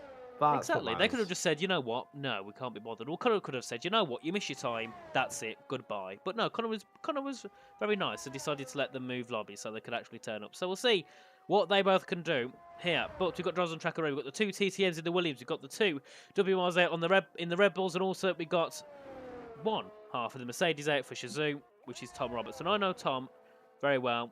Well, I don't speak to him very often, but I know him very well from back in challenges at Brazil. And that's all I'm going to say. Yeah, I mean, I've seen his name before. He came and joined. He joined us for the PC F3 race yesterday. Did he? And he got joined caught us up in in an last incident. season. Yeah, he got caught up in an incident. Oh, poor guy. He's had a bit of unluckiness. yeah. I think that's sure to say. I remember he raced back in F2 in season 34, racing F3 in season 35. You know, F3 sorry in season 35. He's had a decent run so far on PC. I think also he's one of those who's obviously moved on to PC recently. I don't think he's been on PC that long. But then again, I don't see him racing much, so I can't confirm or deny whether he's been on PC that long. But I know for a fact he was an Xbox for a long, long time. We've also got the 2 TS on track as well of Jan Holiday and Fredrik Moraviak. Obviously, we know Jan is an Aston Martin development driver, hence why they're probably in an Aston Martin. But enough of the Aston Martins, because we've looked at a lot of Aston Martins today. We're going to go and look at a Williams, because we've got René Klein, or Reen Klein, on a lap now, heading through in towards the first sector in what is, yet again, a beautiful part of the track. Only thing which could make it better is if they had the Gulf livery on. That's all I'm saying. I don't like that livery. I think it's a bit too blue. Same as this one. I prefer the old white and blue. What do you mean too blue? It's just too blue. There's different shades of blue. Well, okay then. It's too light blue. Do you want me to give the exact text colour as well if you want, Josh? Yes. Well, I don't have it, so no. It's too light blue. I don't like that kind of pastel-y blue colour. I like the orange, but I don't like the blue, which people hate me for. Because the Gulf livery, like, it's one of those liveries, isn't it, where everyone knows what it is. It's pastel everywhere. Yes. It's on every It's single iconic. type of car. It's on every single metal poster you'll ever find as well. As René Klein now is going to be getting a lovely little bit of a tow from the Mercedes there, who moves out the way nice and early on the straight to not try and give too much of an advantage to René before flicking it through into 130R and approaching the Casio triangle. But there is a Haas right there as well, who bravely decides to straight line it across the chicane. Probably best to do that and move out the way. I think that was still a little bit too late of a move. He does a 26.5, yes. but I think that was still definitely Also, too late there from the DLX car. I do just want to point out as well, Abel has gone out a lot later than the rest of these cars as well, so keep an eye out for Abel. He could be causing a little bit of traffic Ross? In the future. 0.3. Decent start, but not ideal. No, we've seen quicker lap times from the last two splits as well, haven't we? Indeed, Tom Roberts dives it back into the pits. So he's, bit of misfortune there on that first run. We'll go on board with Fredrik Moraviak. He's coming through out of turn 11, down towards turn 12. That'll be Pascal into second with a 0.389 there, just a little bit behind the time of Elias Saros. And we'll keep on board with the TS driver. So we know last season it was a 0.737. I don't know how I remember that, but that was the time that for an next set in Qatar. Don't know why, but I remember that somehow. And yeah, we'll see if he can set another competitive time here in this qualifying session as well for season 3. As he heads through, it's 109.481. That's a brilliant first lap, second sector with the first combined. We'll see what he does as he heads through in towards a Casio triangle. And that's what it is for Fredrik Moraviak. It'll be a very decent stop, but he's twitched the rear there. That's not ideal. It'll be a 25.9 for the first lap. Very nice there. That's not bad at all. If you're Tom and Engie at this point, you're thinking, right, this is surely going to be one of our opportunities. Jan Halliday also gets him a 25s on his first run. Very impressive stuff from the Aston Martin outfit here, as I believe that'll be Antonio on an invalidated lap, but he's going to come through and finish it with a 28.8. All I'm going to say, Josh, is I'm happy. Do you know why? Because your prediction's right. If TS continue like this, my prediction will be more than correct. It will be all 4 teams, I guess. If you was in my stream earlier on, which probably most of you weren't, you would know what it was. And at the moment, my 4 teams are correct. Not in order, because I didn't do an order, but yeah, they're correct. So, yes. hang your head in shame, Josh. So, out of the things you predicted, how many of them are currently through? Right. Okay. Let's have a look. Three of them are currently through. Okay, so it's fine. So, is your fourth currently going to be going through as well at this point? No, my Okay, that's good then. my fourth isn't even in this group. Oh, I thought Thomas and were gonna carry way too much confidence into this, underprepare a little bit, but okay. they haven't. Well- By no means have they. They've shown up, and You they're not say just looking to cruise by. you said they struggle, but if you look in the YouTube chat specifically, there's a bit of an army of TES. I can see Oh, I know. TES names. I can see know. Vamos TES. Ice in his veins, says Jane. Thor says lovely for those first laps. So yes, TES are in the chat and they're ready to see what their drivers can do. Antonio's going to be heading back into the pits. So that's his lap time done. Eruption did a 26.5. He's also going to be heading back into the pits where his teammate Tom Roberts for Shizu heading down towards the final part of the circuit to begin yet again another first lap of the session, and we'll see this time if he can get that lap underway. I mean, he's going to be thinking now, surely just putting any sort of lap time on the board is going to be a great benefit to Shizu, and not only to just Shizu's chances of getting through, but also just to Tom's confidence. Just being able to understand that, okay, I understood where I pushed the car too much. I can still build on this lap time. I can keep it in bounds at this point, and it can still be a representative lap time that I'm proud of. It'll Yeah, just definitely. slowly have to keep building and building. I think the good thing is some of these teams, there's some definitely names that we know aren't going to get through. But I think the good thing for those is they're getting that chance at qualifying. They're getting that experience ready for in the future. They can go for it again. They're like, right, what did we learn? We learned this, this, and this. So what do we need to improve? That, and that. Then they go to next season, go for it with a bang, and see if they can make their way through. So I think it's a very good opportunity for any team. So even if you've got a team that is very, very poor and you're 2 seconds off, just go sign up and go for it because you don't know what's going to happen. Yeah, exactly. I mean, you can't really say any better, can you? No. Well, I definitely can't. I'm always right. That's just the way it goes. And Tom Robertson made a mistake at exit spoon. That is his lap done. Big shame. So Shizu are the only team at the moment, along with they're the only team at the moment that has had 2 runs and one of the drivers hasn't made it through to at least get in a time. So it isn't exactly ideal, is it, Josh? No, it's not exactly what you want to see. You don't want to be in that predicament where you're going to be struggling and, forced between pushing the car to the absolute extremities of its potential in comparison to being able to sit back, understand exactly where you can improve on your lap time, understand where you might have been a little bit slower. There's a lot there which you can unpack if you have a lap time on the board, which you just know where to improve. Leaving nothing there doesn't give you a delta time, doesn't give you the confidence of seeing that big green mark in the top right screen of your corner. Just knowing that you're just doing that a little bit better. Yeah, definitely. And I think going into this next part, they've got to. I think TS are in a bit more of a better situation to kind of take it. I wouldn't say more chilled out, but they've got some first bankers and they haven't got to worry them as his second lap, but they've got a final one to go for and they've got good bankers to rely on. But teams further back, they're still going to be pushing hard. We'll go on board with Elias Saros. He's heading through in towards the next part of the circuit. He's coming through in towards Spoon Curve in the Red Bull. His teammate as well on an 8 lap, Justin Ertz. We'll see what they can do as well. Obviously, he hasn't set a lap time just yet in this session now. What can Saros do? Can he find a big improvement in his middle sector? He's down by a tenth, so that is not going to be a lap time that's going to go through for him at all. Then we got Pascal Sink-Beal. We'll see what he can do. He's 22 tenths down in the first. We'll see if he can find any time in the second. But again, it doesn't seem like people are improving that much on their laps. We'll see what Pascal can do. Is he up?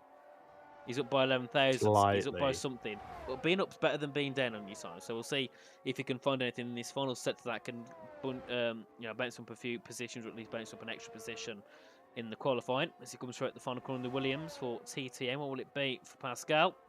Will be P3 there, improving by just half a tenth of a second. Not ideal, but it's still an improvement further back. We've got the 2 Deluxe is coming through as well. We'll see what they can do. Yeah, I mean, Antonio, last lap invalidated, but I believe he's recharged his battery and he's going to be giving it a go on the tyres, while we've got Abel coming through 130R at the minute as well. I mean, some great names here as well. I won't lie. There Got definitely is. Saros, Halliday, Abel. I mean, it's quality names. But Abel here going to be cutting it to the right hand side, the shortest run possible, and gets on the board with a 1:27.1. They're off the mark. They've got a lap time. Yeah, but they've got to find over a second. They've got to find 1.5 seconds there, so they've got a lot of work to do on those final runs. So we'll see what they can do. Antonio, he's heading through towards the end of that middle sector. We'll see what he can do there. What will it be? 11.3. That is quite far off. I don't think the Luxie are going to be looking to take much of a charge to get themselves through in towards this next, going towards a championship. I think they're definitely quite far off. It's a big shame for them indeed. But you've got to be honest, as he comes through the final corner, it'll be 1 minute 27 point, 128.0. That is, yeah, he needs to find 2 seconds on his lap to get close. Yeah. So big shame for him there. But Definitely not what he would have wanted. Coming along to the sign-ups as well, it's not an easy feat. Jan Halliday, 0.7. Jan, man, come on, behave yourself. But you know, this is an opportunity for Deluxe to really bump heads and take inspiration and start learning, being on the track with these guys as well. Yes, it is just a qualifying session. Yeah, all the drivers are trying their best to get into the E-Series and pushing it. But they can still find time and learn from, the drivers like Jan Halliday, Frane, Justin, Rene Klein, and understand their lines, what's different, how they can change, their setup, their approach to future events that they want to get involved in. And I feel like that's a beautiful thing about the community here as well, is that, these teams, they encourage each other, they push each other to the absolute limits. It's fantastic. It is indeed, as you can see, Tom Roberts there, 30.7 in that first sector. Very nice start for him on his lap. Still hasn't set one yet in this session. In towards the hairpin now, what I call the Kobayashi corner. We'll see what he can do through there. Decent so far. On the exit, gets back on the power. 5 minutes left to go in this session, so we can probably go back in and get back out again, but it'll be very tight. So we'll have to push on his in lap very hard, and then push on his out lap quite hard as well as he comes through towards Spoon Curve. Yet again, getting a bit touchy on the rear. On the bottom of the car. Last time we spun there, this time he makes it through fine, doesn't invalidate either. So it's going well for Tom Roberts, but there's still, 4 corners left to go. He's got 130R first, a 109.5. That's a decent split there for him as he comes through in towards a Casio triangle. The final couple of corners, we'll see what he can set on this lap, if he can at least set the lap this time around. On the exit, he gets it done. Brilliant there. What will it be for Tom Roberts as he heads up towards the line? Will it be a point? It'll be 0.9 there. Very nice lap time from him to bob himself into 3rd place. Then we got Elias Saros coming through. He's up by half a tenth in the first. So we'll see what he can find in the second and the third, but yet again he's looking to improve. And also thank you there to T_F123 for the raid to the PSGL Twitch channel. Very appreciated. Welcoming to everyone from there. Obviously we're in the at the moment in the middle of the the PSGL E-Series Season 3 qualifiers, and at the moment it's very close, isn't it, Josh? It is very, very close. Throughout the 2 groups we've already had as well, it's so tight, and then I feel like TES are just going to push it even closer up towards the qualifying front end as well, as Saros ends up diving it into the pits, and also ends up breaking the little board marker. I don't know what it did to him earlier this morning, but clearly had a slight disagreement there. But have you noticed the run plans have been so different for each session? Yeah, very all the teams and all the engineers, this one's been a bit of carnage. Everyone's been going out in flying laps all at the same time. The Group B, a lot more organised. They went out as, a group of 8 cars, did all their laps, came in, almost, in unison. And then the Group A ended up having, I'd say about, a quarter of a grid go out, then 3/3, and then a quarter again, and then 3/3, and it just kept bouncing backwards and forwards. And it's very interesting to see how the engineers have approached this qualifying session between all the different splits. Yeah, it is definitely very different, isn't it, to what it could be. As you can see, a few more people on 8 laps. We've got Pascal, Antonio as well on 8 laps as well coming through. And well, we'll see what these drivers can do now. And yeah, in the chat, let us know who you think will take the fastest lap time. Obviously, I think we know it's going to be between Jan and Franek, but let us know which one you think it will be. Because Franek's still 2/10 off Jan's time, so he's got to find some time. But then again, he can do it. He's proven before he can be the quickest. So let us know in the chat who you think will take the fastest lap here at the final part of the E-Series qualifying. This is the final runs that Brothers will be undertaking before we see who will be through in towards the next part or in towards the championship for E-Series, which yet again, Josh, the grid is absolutely electrical ready, isn't it, with those esports teams and TF10? Yeah, it's a joke. It really, really is. Having this amount of talent in a qualifying session, and then some of these drivers, which are so fantastically talented, won't be able to get through on the grid because the talent there is so much more. It's you know it makes me speechless for a lack of a better term. It's absolutely fantastic, but. We do have another little poll in the YouTube chat if you're watching at the minute on YouTube for who you think is going to be the quickest TES driver. I'm going to go with Jan because he's already 2/10 ahead. I mean, everyone's sort of jumping on the Jan train already, but keep an eye on Franek. Could be cooking something. That's all I'm saying. Oh! As into the Abel's wall. cooked himself into a wall there out of Spoon Curve, I believe. Yeah. We don't often see that in a qualifier, do we? No, we don't. So we've seen a crashing qualifying. It'll be one of the deluxe cars, so they're definitely not going to be making it through, I think, in towards the next, in towards the championship. I think that's safe to say.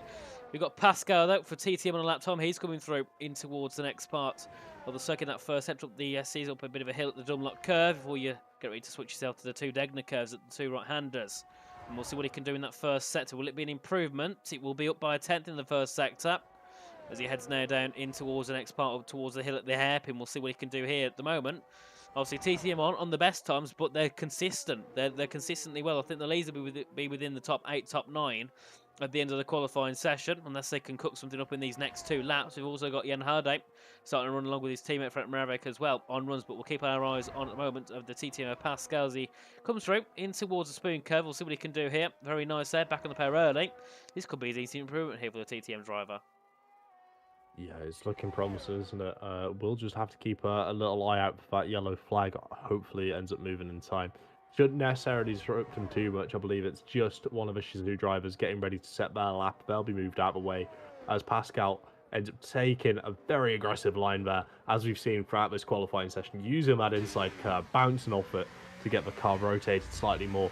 And that'll be a 26.2 with a 4,000th of a second improvement. And that is for qualifying time elapsed. As Antonio comes across the line, he's not able to improve. As Tom Roberts as well has ended up going across the gravel in the Suzuka S's. That's the lap time validated from Shizou. So now it'll be up to Eruption to see if we're able to pull him forward to qualify, as Saros ends up jumping up into P4. I believe the next car will cross the line. This is it. This is it. 25% of these people voted for Franek to be fastest. He's up by 2/10. Actually, you know what? He could actually take it here. He's up by just under 2/10 of a second. Can Franek jump his teammate Jan invalidate so he can't improve? Can Franek take the fastest lap here of the session as he comes through? To the final corner, up towards the line. What will it be for Maravek? Will it be fastest here in this session? Yes, it will, with a 6.91. Brilliant lap time there from Moraviak, and I don't think anyone will be able to top that whatsoever. People are still coming through. Just in there, improves at only 2.1. What about the two? Yeah, the two TTM's not going to be looking to improve. Eruption's on the improvement. We'll see what he can do. He's up by 3/10 in the first and second sector. Will it be enough to get him through, or at least a little bit higher towards his teammate, Tom Roberts? Goes into P5 with a .141 there, and Tom's also invalidated. So yeah, you can see there, P4 to P6 separated by just 300ths of a second. But at the top, it is the two TESs. I mean, you would expect TES to be able to qualify with those lap times. And look at that. Absolutely. The 2 fastest lap times, or the 4, were on all in Aston Martins. Conspiracy theories. Everyone get your tinfoil hats out. No, it's fantastic work from TES there to be able to get those lap times on the board. And I'll tell you what, it's having a look at a little spreadsheet of the averages, it's looking very, very close. It is, and I think I'm still right. I think my 4 that I guess will be going through. So thank you, everyone. There we are. I'm going to check out with that. So yeah, there's one team still that I feel very sad for. I feel sad for many, but there's one team in particular. So we'll talk about that team when we get towards the when we get through. And Will says, I mean, it's TS, SRC, 7FR, and MVR. Well, Will, to be fair, I've never heard of 7FR, to be honest. I'm not sure who they are. No. 7FR doesn't ring a bell. I'll be No. honest. No. Yeah, Don't think we're actually. I don't think I was even invited for qualifiers. No, never heard of them No. personally. Must not be that good. Right, so, and we'll say shut it S7. Yeah, well, we actually we know that. We're joking. We know you're not very good at taking jokes and understanding them, but here we are. So, fastest that time goes to Moraviak in Group C, along with Jan Halday's teammates sitting there in second. 18,000 separating those two. Then we have Roberts in third, followed by Elias Saros, Eruption, Justin Ertz, Rennie Klein, Pascal Sigbiel, Abel, and Antonio is the full field. So, now it's not just time to go through because Connor's got to put them in, but very shortly it will be time to go through who has got through and who hasn't. And I can see now the times, well, we'll be putting in shortly once Connor's got them all set up, or whoever's doing them. I believe it's Connor. And then we'll obviously see who gets through. Obviously, the fifth place will also get reserve. So if someone drops out or something, they can jump in. I think that will go down and down, but I can't see two of the teams dropping out. So, if you fifth, you might have a slight chance, but probably not that likely. There's potential there, but it might not necessarily be, that end game sort of. There's potential for him to get involved, but it's not, a surefire way. Expecting one of these teams to drop out, because looking at the grid we've got, which has already been established with the 6 teams, all of them very well established teams, all of them are going to be competing. There we are. It's full. Theoretically, don't feel like we could see any of them dropping, and these 4 teams which have qualified as well, I can't really see any of them falling out of favour and necessarily dropping a position or folding or going under. I can't see that one happening either. But I do believe calculations have been all done. We do. And the mad thing is, Josh, obviously, the top 4 that make it through and the 5th one being reserve, 4 of them are in Group A. Group A is absolutely on fire. So, we'll go through who has made it through. So, the fastest time combined, along with the actual fastest lap time set, was SRC Esports. Obviously, with Rihard setting that 0.609, that was the fastest time. Then obviously that 0.67 by Duncan also just gave them the fastest combined with the 171.286. Then second, it is TES, with obviously the 0.7 and the 0.6, putting them with the 171.4. Then 30 thousandths back is S7R in third with a 0.7 and a 0.726.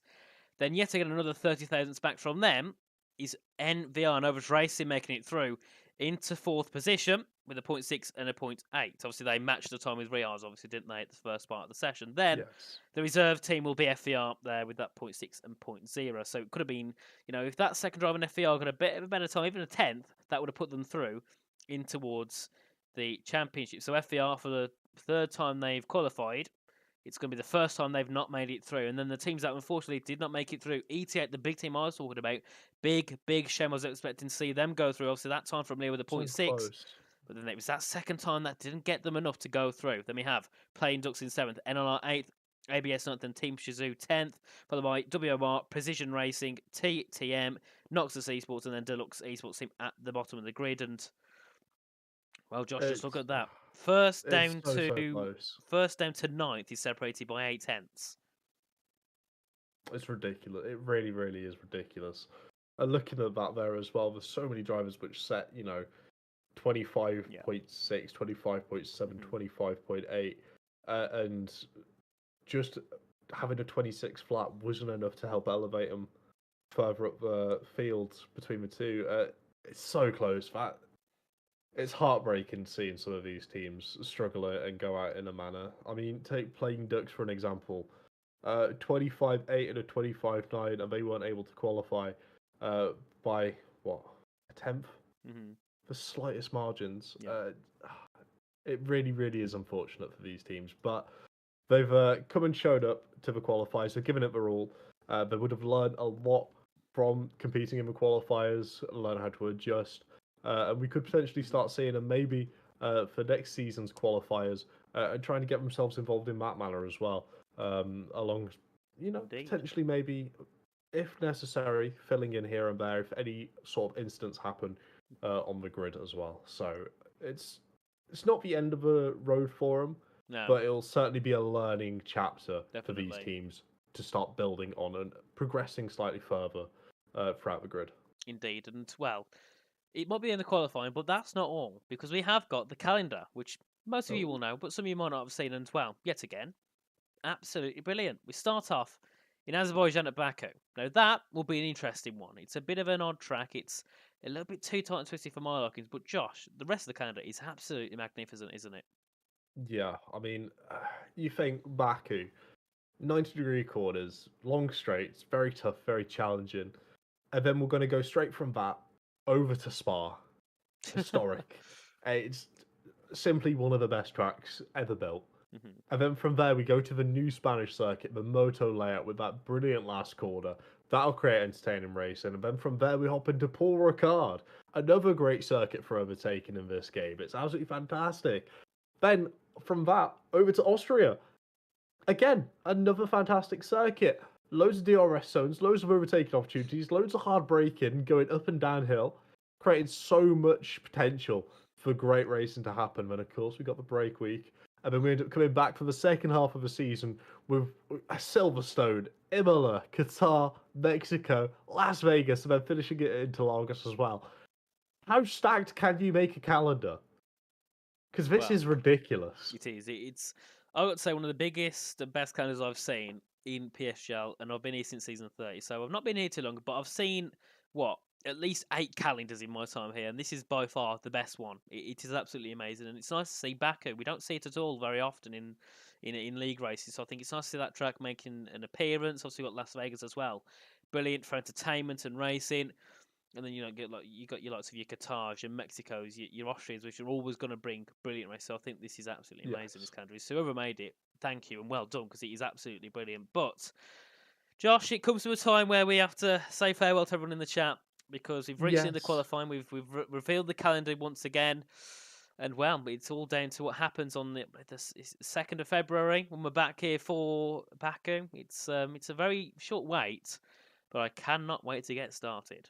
It is. I kind of just want to skip to next Friday already because, PC season's rounded out. Obviously, you can join us on Monday for the PlayStation finale as well. Some titles still to be decided there as well. Mhm. But I just want to, after Monday, can we just skip over to Friday immediately so I Wouldn't be don't have against to that. wait? Honestly, at this point, come on, please. But no, of course, it's going to be very entertaining, very fun. Yeah. Baku, we know what Baku's like. We know the carnage it can bring. We know the level of racing these drivers and these teams are able to bring on a weekly basis, week in, week out. We know the depth of their rosters as well. They're so talented throughout, the drivers who did the qualifying, the reserves. There's a lot of potential for this season to be one of the best E-Series seasons we've ever seen. And I, for one, am really looking forward to it, and I can't wait until next week. Same. Alex, just send us there. Send us there, Richie. I think it's gonna be amazing. Obviously, I was here for part of season 1, here for the whole of season 2, and season 3 is definitely top both of those seasons, probably combined. I absolutely can't wait. So, but yeah, that's enough of us waffling about what's going to happen next time. How much we can't wait. We thank you everyone for joining the chat, whether it's on Twitch or whether on YouTube. It was nice to see everyone interacting throughout the whole qualifying. And we'll be back next week, next Friday, for the Azerbaijan Grand Prix for the first round of the Esports Championships. E-Series every time. I always mess something up. Last time I messed up New Year and Christmas. Yesterday I completely messed up saying goodbye, and this time I call it Esports, which it might as well be at this point. But yes, we'll be back next week for E-Series, and Bob's also saying bye. Bob, do you want to say the final words? GT Omega, SRC, get them. W. So we're back next Bob's week, voice, everyone. very similar to me. Have a good one. See you then. All good. Catch you out next time, guys.